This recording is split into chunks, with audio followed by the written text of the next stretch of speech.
अपने जीवन से संतुष्ट रहे, क्योंकि संतुष्टि में खुशी शामिल है। सकारात्मक सोच और सकारात्मक विचार हमें खुश रख सकती है। हमारे द्वारा किए जाने वाला हर कार्य हमेशा खुशी नहीं ला सकती है, लेकिन कुछ किए बिना कोई खुशी भी नहीं मिल सकती। वर्तमान क्षण खुशी से भरा है।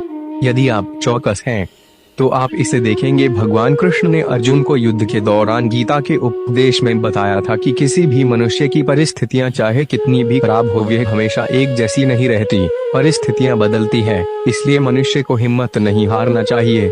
भगवान कृष्ण अर्जुन से कहते हैं कि ईश्वर कभी भी किसी व्यक्ति के साथ नाइंसाफी नहीं करता। वह केवल उसको वही देता है जिसके लायक वह व्यक्ति है। गीता के एक अन्य उपदेश में भगवान कृष्ण ने अर्जुन से कहा था कि इस पृथ्वी लोक पर कोई साथ नहीं देता। यहाँ तुम्हें खुद ही लड़ना है और खुद ही समझना भी है। व्यक्ति जो चाहे वह बन सकता है, यदि वह विश्वास के साथ उस विषय में चिंतन करे। मनुष्य हर एक चीज वस्तु पर अपना आधिपत्य पा सकता है। आत्मा का अंतिम लक्ष्य होता है परमात्मा से मिल जाना। भगवान श्री कृष्ण कहते हैं कि समय कभी रुकता नहीं है, इसलिए आज यदि बुरा चल रहा है तो कल अवश्य अच्छा भी आएगा। मैं श्रेष्ठ हूँ, यह आत्मविश्वास है, किंतु केवल मैं ही श्रेष्ठ हूँ, यह आपका अहंकार है। श्री कृष्ण कहते हैं कि प्रेम हमेशा माफी मांगना पसंद करता है, किंतु अहंकार सदैव माफी सुनना पसंद करता है। फल की इच्छा किए बिना अपना कर्म करते रहो। जो बात सत्य पर आधारित होती है उसे करने, कहने एवं मानने में हमें कभी भयभीत नहीं होना चाहिए। भगवान श्री कृष्ण कहते हैं कि किसी भी मनुष्य का जीवन उसके कर्मों के आधार पर चलता है। जैसे उसके कर्म होते हैं वैसा ही उसका जीवन होता है। एक बार माफ करके अच्छे अवश्य बनो, किंतु उसी व्यक्ति पर पुनः विश्वास करके मूर्ख नहीं मत बनो। धर्म केवल हमें मार्ग दिखाता है, किंतु मंजिल पर तो हमें कर्म ही पहुंचाता है। जिस व्यक्ति को हारने या जीतने से कोई प्रभाव नहीं पड़ता, ऐसा व्यक्ति दूसरों की जीत में भी खुशियां मनाता है। भगवान श्री कृष्ण कहते हैं कि जो व्यक्ति अपनी संपूर्ण इच्छाओं का त्याग कर देता है, मैं और मेरा की भावना तथा लालसा से मुक्त हो जाता है, उस व्यक्ति को शांति प्राप्त होती है। यदि किसी ने आपको दुखी किया है तो बुरा मत मानना, क्योंकि लोग अक्सर उसी पेड़ पर पत्थर मारते हैं जिस पेड़ पर अधिक मीठे फल होते हैं। जिस मनुष्य ने अपनी जवानी के समय बहुत पाप किए हैं, उसे बुढ़ापे में कभी नींद नहीं आती है। 4. मनुष्य के द्वारा जीवन में की गई हर गलती से सीख लेकर उसे पुनः न किया जाए तो उसे भगवान दंड नहीं क्षमा दान देते हैं। 5. भगवान श्री कृष्ण कहते हैं कि जिस व्यक्ति के चारों ओर सदैव नकारात्मक लोग रहते हैं, उस व्यक्ति का मंजिल से भटकना बिल्कुल तय होता है। 6.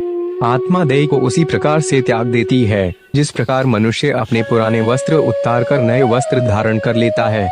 7. जो मार्ग आपके लिए भगवान ने खोला है उसे कोई भी बंद नहीं कर सकता है। 8. श्री कृष्ण कहते हैं कि व्यक्ति को उसके कर्म उसी प्रकार ढूंढ लेते हैं जिस प्रकार एक बछड़ा गायों के झुंड से अपनी मां को ढूंढ लेता है। 9. क्रोध मनुष्य का सबसे बड़ा दुश्मन है। यह मनुष्य के सोचने व समझने की शक्ति को नष्ट कर देता है। परिणाम स्वरूप उस व्यक्ति के पतन में ज्यादा समय नहीं लगता है। 10. भगवान कहते हैं कि परिवर्तन ही इस संपूर्ण संसार में स्थायी है, इसलिए मनुष्य को कभी भी परिवर्तन से घबराना नहीं चाहिए। कर्म करो, फल की चिंता मत करो। भगवान कृष्ण का एक प्रमुख संदेश है कि हमें केवल अपने कर्म पर ध्यान देना चाहिए और उनके परिणाम की चिंता नहीं करनी चाहिए। जैसे गीता में कहा गया है, कर्मण्येवाधिकारस्ते मा फलेषु कदाचन। इसका मतलब है कि हमें अपने काम को ईमानदारी से करना चाहिए और उसके परिणाम के बारे में सोचने की बजाय अपने काम पर ध्यान देना चाहिए। अगर हम अपने कर्म पर ध्यान देंगे तो फल भी खुद ब खुद अच्छा होगा। सच्चे मित्र वही होते हैं जो समय पर साथ दें। श्री कृष्ण ने यह भी सिखाया कि सच्चे मित्र वही होते हैं जो कठिन समय में आपके साथ खड़े रहते हैं। जैसे उन्होंने अपने मित्र अर्जुन की सहायता की, वैसे ही हमें भी अपने सच्चे मित्रों की पहचान करनी चाहिए और उनका साथ देना चाहिए। सच्ची मित्रता किसी भी स्थिति में साथ देने से ही साबित होती है। नफरत से ज्यादा प्यार का महत्व। भगवान कृष्ण ने हमें सिखाया है कि नफरत से ज्यादा महत्वपूर्ण प्रेम और सहानुभूति है। जैसे उन्होंने राक्षसों और असुरों के साथ भी दया और प्रेम का व्यवहार किया, वैसे ही हमें भी दूसरों के प्रति अपनी भावनाओं को सकारात्मक रखना चाहिए। खुद को जानो, भगवान कृष्ण ने गीता में कहा है, जो स्वयं को जानता है वही सच्चा ज्ञान प्राप्त कर सकता है। इसका मतलब है कि हमें पहले खुद को जानना और समझना चाहिए। अपनी शक्तियों और कमजोरियों को पहचान कर ही हम अपने जीवन को सही दिशा में ले जा सकते हैं। हर मुश्किल के पीछे एक मौका छिपा होता है। कभी कभी जीवन में मुश्किलें आती हैं, लेकिन भगवान कृष्ण ने हमें सिखाया है कि हर मुश्किल के पीछे एक अवसर छिपा होता है। जैसे कृष्ण ने अर्जुन को युद्ध के मैदान में नई ऊर्जा दी और उन्हें उनके डर को पार करने में मदद की, वैसे ही हमें भी अपनी समस्याओं को अवसर के रूप में